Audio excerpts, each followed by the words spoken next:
కోరికే దీరుట ఎన్నడు గుణమును ఉపోద్ఘాతం. ఈ సంకీర్తనలో అన్నమయ్య మనసు యొక్క చంచలత్వాన్ని ప్రశ్నిస్తున్నారు. మంచి చెడుల గుణమొవగుణము మధ్య ఊగిసలాడే మనసు ఎప్పుడు కేవలం భగవంతునిపైనే స్థిరంగా నిలుస్తుందో అని ఆయన పరితపిస్తున్నారు. జీవుడు ప్రకృతికి బద్ధుడై ఉన్నాడని, ఆ శ్రీనివాసుని కరుణ ఉంటేనే పావనమైన బుద్ధితో బ్రతకడం సాధ్యమని ఇందులో వివరించారు. తెలుగు సారాంశం: నా కోరికలు ఎప్పుడు తీరుతాయో తెలియదు. మంచిచెడు అనే గుణాలను వదిలేసి నా మనసు ఏ మాయా లేకుండా నీపై ఎప్పుడు స్థిరంగా నిలుస్తుందో కదా. కోరికలనే ఆకలి తీరడం లేదు, మనసులో చింతలు పోవడం లేదు. అనుదినం చేసే పుణ్యపాపాలు కేవలం తాత్కాలిక సుఖాల కోసమే తప్ప శాశ్వతత్వం కోసం కావు. దీపంలోని వత్తి నూనె ఖర్చయిపోతున్నట్లే నా ఆయుష్ కూడా కరిగిపోతోంది. ఓ వెంకటేశ్వర! చావులు సహజమని తెలుసుకుని ప్రాణులన్నీ పవిత్రమైన బుద్ధితో నిన్నే కొలిచే కాలం ఎప్పుడు వస్తుందో. English summary. In this Sankirtana, Annamaya laments the restless nature of the human mind and its preoccupation with worldly desires. He questions when his mind will transcend the duality of good and bad, guna and avguna, to focus solely on the Lord. He can life to a lamp where time is being consumed like oil and wick, often wasted on temporary pleasures. Addressing Lord Venkateshwar, the husband of goddess Lakshmi, he longs for a state of spiritual purity, Pavna Mati, where all living beings recognize the cycle of birth and death and find refuge in divine grace. Pallavi. కోరికే దీరుట ఎన్నడు గుణమును నవగుణమును జడి ఊరక ఈమది నీపై నుండుట ఎన్నడు కో. భావము: నా కోరికలన్నీ ఎప్పుడు తీరుతాయో. సత్వగుణము మరియు దుర్గుణముల అవగుణము ప్రభావం పోయి ఈ మనసు ఎటువంటి చలనం లేకుండా కేవలం నీపైనే ఎప్పుడు లగ్నమవుతుందో కదా. వివరణ: మనసును దైవం వైపు తిప్పడానికి అహంకారం, ఆశలు అడ్డంగా ఉన్నాయని అన్నమయ్య ఆవేదన. చరణం 1. చిత్తం బాకలి దీరదు, చింత దలంపున బాయదు, ఎత్తిన పరితాపమునకు నేదీ మితిమేర, హత్తిన పుణ్యము బాపము నప్పటి సుఖముల కొరకే, వత్తికి నూనెకు గొలదై వడి జనె దివసములు. భావము: మనసు అనే ఆకలి తీరదు, ఆలోచనలలోని చింతలు విడిపోవు. పడుతున్న ఈ సంసార తాపానికి హద్దు లేదు. మనం చేసే పుణ్యపాపాలు ఆ క్షణపు సుఖాల కోసమే చేస్తున్నాము. ఒక దీపంలో వత్తి నూనె ఎంతకాలం ఉంటాయో అలాగే నా రోజులు, ఆయుష్షు వేగంగా గడిచిపోతున్నాయి. వివరణ: కాలం వృధాగా తాత్కాలిక సుఖాల కోసం పాకులాడుతున్నామని ఇక్కడ హెచ్చరిస్తున్నారు. చరణం 2.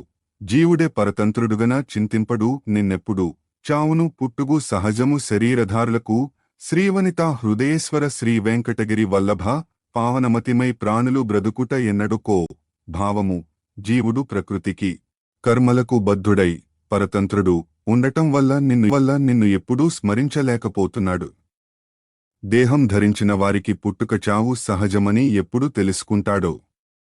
ఓ లక్ష్మీపతి వెంకటేశ్వర! ప్రాణులన్నీ పవిత్రమైన బుద్ధితో పావనమతి నిన్ను కొలుస్తూ బ్రతకడం ఎప్పుడు సాధ్యమవుతుందో కదా. వివన అస్వతంత్ర స్థితిని గుర్తించి దైవచింతనతో పవిత్రమైన జీవనం సాగించాలని అన్నమయ్య ముక్తాయింపునిచ్చారు. గడ్డపార మింగితే నాకలి దీరీనా ఉపోద్ఘాతం. ఈ కీర్తనలో అన్నమయ్య మానవ సహజమైన మూర్ఖత్వాన్ని ఎత్తిచూపారు. ఆకలి తీరడానికి అన్నం తినాలి కాని గడ్డపార మింగితే లాభం లేదని చెబుతూ ఆధ్యాత్మిక సాధన లేని ప్రాపంచిక ప్రయత్నాలు ఎంత నిరర్ధకమో వివరించారు. ఇంద్రియాలను అదుపు చేయలేకపోవడం, మమకారాన్ని పెంచుకోవడం అనేవి నిప్పును మూటగట్టుకోవడం లేదా పామును తలకింద పెట్టుకుని నిద్రపోవడంతో సమానమని హెచ్చరించారు. తెలుగు సారాంశం: ఆకలి తీరడానికి గడ్డపారను మింగితే ప్రయోజనం ఉండదు. అలాగే ఈ సంసార బంధం మనల్ని బానిసలుగా చేసుకుంటుంది. ఆకాశంలో వేగంగా పరుగెత్తే జింకలను బండికి కట్టలేము. అలాగే ఇంద్రియాలను అదుపు చేయడం సామాన్యం కాదు. మండుతున్న నిప్పును పాతగుడ్డలో మూటగట్టి ఇంట్లో దాచలేము. అలాగే మమకారం మనల్ని ప్రశాంతంగా ఉండనివ్వదు. విషసన్నప్పుడు అది ఊరకనే ఉండదు. అలాగే వెంకటేశ్వరుని కొలవని మనిషిని ఈ సంసారం అనేక తిప్పలకు గురిచేస్తుంది. English summary. In this philosophical Sankirtana, Annamaya uses vivid and rustic metaphors to explain the futility of worldly attachments. He asks if swallowing an iron crowbar, Gaddapra, can ever satisfy hunger. He compares controlling the senses to trying to harness swift-moving celestial deer to a cart. It is nearly impossible. Holding on to ego and attachment is like trying to tie burning fire in a piece of cloth. It will eventually burn you. Finally, he warns that living without devotion to Lord Venkateshwar is like sleeping with a venomous snake under one's head. True peace comes only by surrendering to the Lord. Pallavi. గడ్డపార మింగితే నాకలి దీరీనా ఈ ఒడ్డిన భవము దన్ను ఓడకమ్ముగాక. భావము. ఆకలి వేసినప్పుడు అన్నం తినాలి కాని గడ్డపారను మింగితే ఆకలి తీరుతుందా? అలాగే ఈ సంసారం అనే వల, భవము, మనల్ని లోబరుచుకుని అమ్ముకుంటుంది తప్ప మనకు తృప్తిని ఇవ్వదు. వివరణ. తప్పుడు మార్గాల ద్వారా లేదా కేవలం భౌతిక సంపదల ద్వారా శాంతిని వెతకడం అసాధ్యమని భావం. చరణం 1. చించుక మిన్నుల బారే చింకలను బండి గట్టి వంచుకునేమన్న నవి వశమయినా, ఎంచరాని ఇంద్రియము లెవ్వరికి నేల చిక్కు పుంచి పుంచి వలపులు బొండబెట్టుగాక. భావము. ఆకాశంలో వేగంగా దూసుకుపోయే జింకలను పట్టుకుని బండికి కట్టి మనకు నచ్చినట్లు నడపాలంటే అవి లొంగుతాయా? అలాగే లొంగని ఈ ఇంద్రియాలు ఎవరికీ చిక్కవు. అవి మనిషిని ఆశలనే గోతిలో బొండ పడవేస్తాయి. వివరణ. ఇంద్రియాల వేగం జింకల పరుగు వంటిదని, వాటిని అదుపు చేయడం అత్యంత కఠినమని వివరణ. చరణం 2. మంటమండే ఎగ్గి తెచ్చి మసిపాత మూటగట్టి ఇంటిలోన దాచుకున్న నితవయినా, దంటమమకారమిట్టే తన్నునేల సాగనిచ్చు బంటుజేసి ఆశలనే పారదోసుగాక. భావము. మండుతున్న నిప్పును తెచ్చి ఒక పాత గుడ్డలో మూటగట్టి భద్రంగా ఇంట్లో దాచుకుంటే అది మంచిని చేస్తుందా? ఇల్లు కాలిపోతుంది కదా. అలాగే బలమైన మమకారం మనిషిని ముందుకు సాగనివ్వదు. అది మనిషిని ఆశలకు బానిసను, బంటును చేసి పడవేస్తుంది. వివరణ. మమకారం అనేది మనిషిని అంతర్గతంగా దహించివేస్తుందని అన్నమయ్య హెచ్చరిక. చరణం 3. పట్టరాని విషముల పాము తెచ్చి తలకింద బెట్టుకున్న నది మందపిలి ఉండినా, బెట్టసంసార మిది వెంకటేశు గొలువని వట్టి మనుజుల పెడవాడబెట్టుగాక. భావము. భయంకరమైన విష సర్పం తెచ్చి తలకింద దిండుగా పెట్టుకుంటే అది కాటు వేయకుండా ఊరకనే ఉంటుందా? అలాగే ఈ సంసార తాపం, వెట్ట కూడా శ్రీ వెంకటేశ్వరుని కొలవని సామాన్య మనుషులను ఈ సంసారం ఎన్నో కష్టాలకు, అవమానాలకు పెడవాడ గురిచేస్తుంది. వివరణ. భగవద్భక్తి లేని జీవితం ప్రమాదకరమైనదని, కేవలం వెంకటేశ్వరుని సేవ మాత్రమే ఈ సంసార సర్పం నుండి రక్షిస్తుందని అన్నమయ్య ముక్తాయింపునిచ్చారు. కటకటా దేహంబు గాసిబెట్టగవలనే. ఉపోద్ఘాతం. ఈ కీర్తనలో అన్నమయ్య జీవుని దుస్థితిని చూసి కటకట, అయ్యో అని విచారిస్తున్నారు. సంసారమనే భారమైన గంపను మోస్తూ, దాన్ని దించే మార్గం తెలియక మాయలో చిక్కుకుని తప్పించే ప్రాణుల వేదనను ఇందులో వర్ణించారు. చివరకు ఆ శ్రీనివాసుడే ఈ వేదనల నుండి విముక్తి ప్రసాదించాలని కోరుకున్నారు. తెలుగు సారాంశం. అయ్యో! ఈ శరీరాన్ని ఇంతలా కష్టపెట్టవలసి వస్తోందే, ఈ పరిస్థితులలో ఇలా ఉండవలసి వస్తోందే అని విచారంగా ఉంది. సంసారమను మోస్తూ ఆ కర్మల భారాన్ని దించుకోవడానికి తగిన శక్తి లేక కనీసం ఆ ప్రయత్నం కూడా చేయలేకపోతున్నాను. మాయ వల్ల కలిగే కోరికలు కళ్ళు మూసేలా చేస్తున్నాయి. అనుదిన భోగాలను వదలలేక, తృప్తిని పొందలేక సతమతమవుతున్నాను. శ్రీ వెంకటేశ్వరుడు ప్రాణులకు కలిగే ఈ వేదనలను చూస్తున్నాడు. అజ్ఞానాన్ని వదలలేక, ఆయన్ని మనసారా తలవలేక ఈ భవబంధాలను దాటడం సాధ్యం కావడం లేదు. English summary. In this Sankirtana, Annamaya expresses deep pity for the human condition. He laments how the soul punishes the body by carrying the heavy basket of worldly attachments, samsara. He reflects on the inability of the soul to discard the burden of accumulated karmas due to a lack of spiritual strength. Bound by illusions, maya, and unquenchable desires, humans find it impossible to attain contentment. Ultimately, Annamaya concludes that unless one sheds ignorance and focuses entirely on Lord Venkateshwar, it is impossible to cross the ocean of birth and death. పల్లవి కటకటా దేహంబు గాసిబెట్టగ వలనే నిటువంటి దశలచే నిట్లుండవలనే. భావము అయ్యో, ఈ శరీరాన్ని ఇంతగా కష్టపెట్టవలసి వస్తోందే. ఇటువంటి దుస్థితుల వల్ల ఇలాంటి దీనస్థితిలో ఉండవలసి వస్తోందే. వివరణ: సంసార తాపత్రయాల వల్ల మనస్సు పడే శ్రమను చూసి అన్నమయ్య పడుతున్న ఆవేదన ఇది. చరణం 1.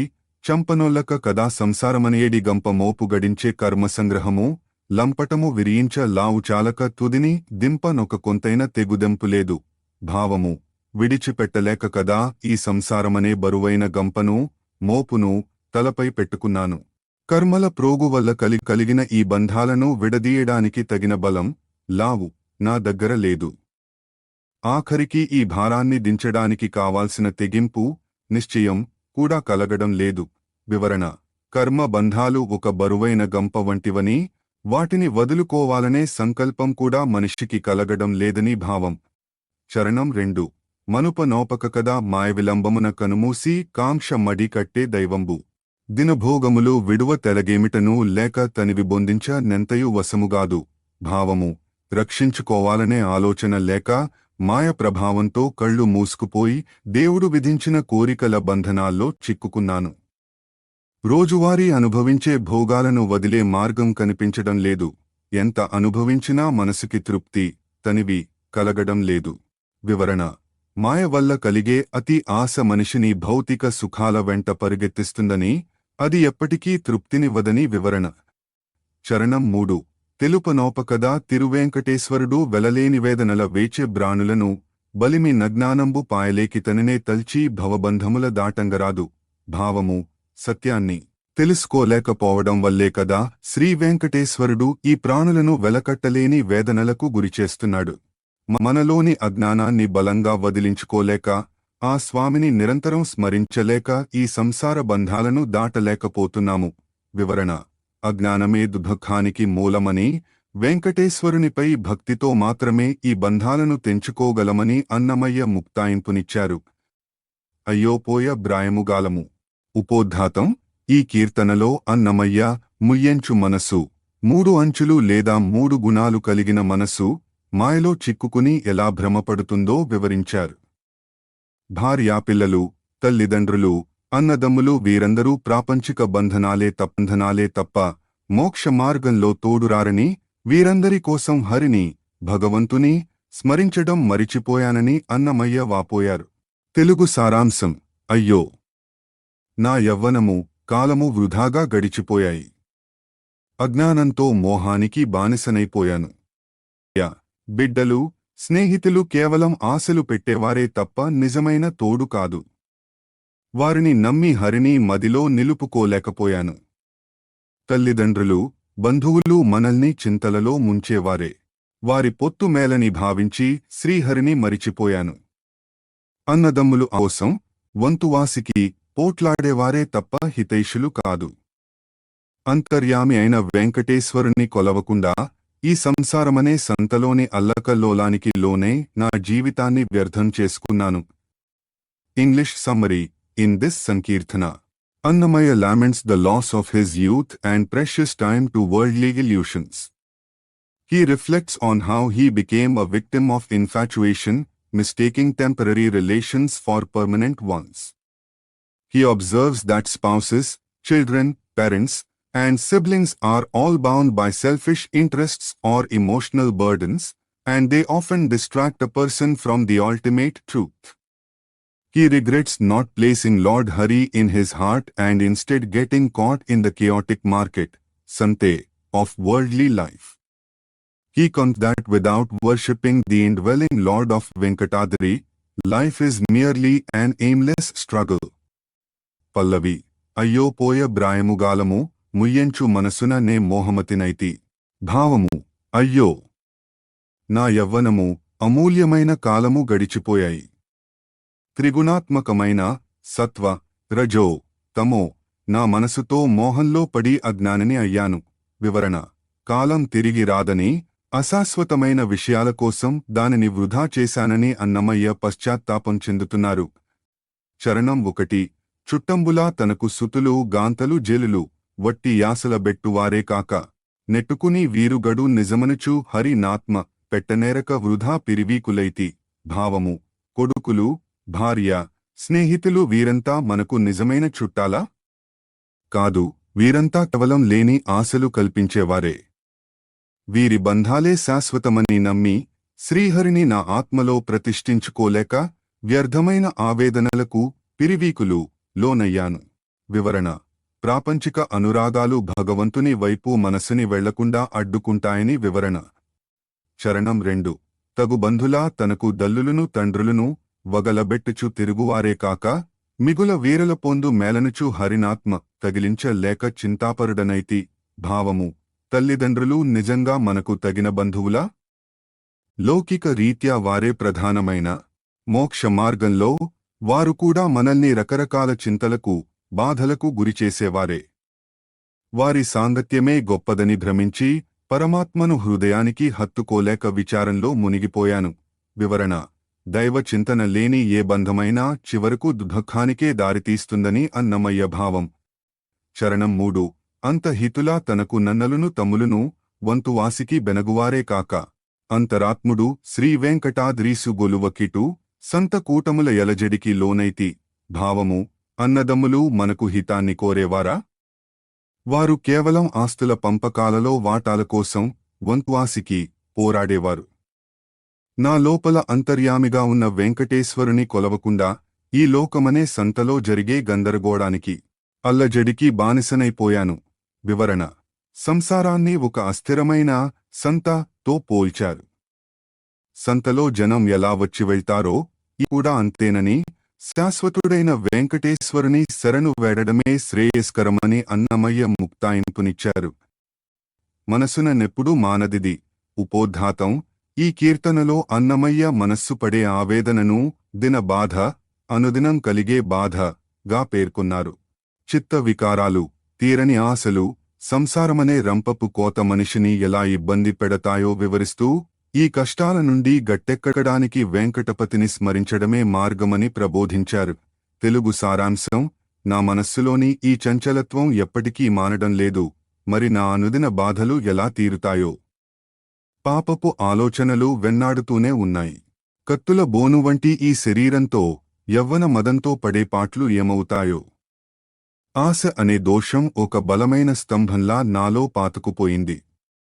బరువైన మూటను మోయలేక, పారవేయలేక పడే అవస్థ ఇది. పాముతో స్నేహం వంటిది, రంపపు కోత వంటిది ఈ సంసారం. శ్రీవేంకటేశ్వరుని తలవకుండా ఏమరి ఉంటే మన గతి ఏమవుతుందో? English summary. In this Sankirtana, Annamaya laments the restless nature of the human mind and the relentless cycle of daily miseries. He describes mental afflictions and sins as forces that never cease to agitate the soul. He compares the physical body to a cage of swords and worldly desire to an immovable pillar that one can neither carry nor discard. Comparing worldly life, samsara, to befriending a snake or being cut by a saw, he warns that neglecting the thought of Lord Venkateshwar will lead to inevitable spiritual peril. Pallavi. మనసున నెప్పుడూ మానదిది దిన బాధెటువలే దీడీనో. భావము: మనస్సులోని ఈ అలజడి ఎప్పుడూ తగ్గడం లేదు. మరి నా అనుదిన కష్టాలు, దిన బాధ ఎలా తొలగిపోతాయో కదా? వివరణ: మనస్సు శాంతించనంతవరకు ప్రాపంచిక బాధల నుండి విముక్తి లభించదని అన్నమయ్య ఆవేదన. చరణం 1. చిత్త వికారము జీవుల పాపము తత్తరపరచక తడయదిది కత్తులభోని కాయపు వయసున నెత్తిన మదమున కేదిగతో. భావము: మనస్సులో కలిగే వికారాలు, చేసిన పాపాలు జీవుడిని ఏమాత్రం ఆలస్యం చేయకుండా నిరంతరం తత్తరపెడుతూనే ఉన్నాయి. కత్తుల బోను వంటి ఈ దేహంతో, యవ్వన గర్వంతో, మదము, చేసే పనుల వల్ల చివరకు ఏ గతి పడుతుందో? వివరణ: శరీరాన్ని ఒక ప్రమాదకరమైన బోనుతో పోల్చారు. అహంకారంతో చేసే పనులు మనిషిని మరింత బంధీని చేస్తాయని భావం. చరణం 2. అసలుగంబ మీయాసాదోషము విసిగిన నోరక విడువదిది వసులమూట మోవగ బడవేయగా వశముగాని దెటువలెనౌనో భావము ఆశ అనే దోషం ఒక బలమైన మూలస్తంభం అసలు గంబము లాంటిది. మనకు విసుగు వచ్చినా అది మనల్ని వదిలిపెట్టదు. బరువైన వస్తువుల మూటను మోయలేక దాన్ని పారవేయలేక పడే ఇబ్బంది లాంటిది ఈ ఆశల బంధం. వివరణ: ఆశలు వదులుకోవడం అంత సులభం కాదని, అవి మోయలేని భారంగా మారతాయని ఇక్కడ చమత్కరించారు. చరణం 3. పాము చెలిమి రంపపు సంసారము గాములమోచిన గంప ఇది కామించుచు వెంకటపతి తలపక ఏమరి ఉండిన నేమోనో భావము ఈ సంసారం పాముతో స్నేహం చేయడం లాంటిది, ఎప్పుడు కాటేస్తుందో తెలియదు. రంపంతో కోయబడటం వంటిది. ఇది కర్మలనే రాళ్లను మోస్తున్న గంప లాంటిది. ఇన్ని కష్టాల్లో ఉండి కూడా శ్రీవేంకటేశ్వరుని కోరుకోకుండా, ఆయనను తలవకుండా అజాగ్రత్తగా ఏమరి ఉంటే ఇంకేమవుతుందో. వివరణ: సంసారంలోని ప్రమాదాలను వివరిస్తూ భగవంతుని స్మరణే ఏకైక రక్షణ కవచమని అన్నమయ్య ముక్తాయింపునిచ్చారు.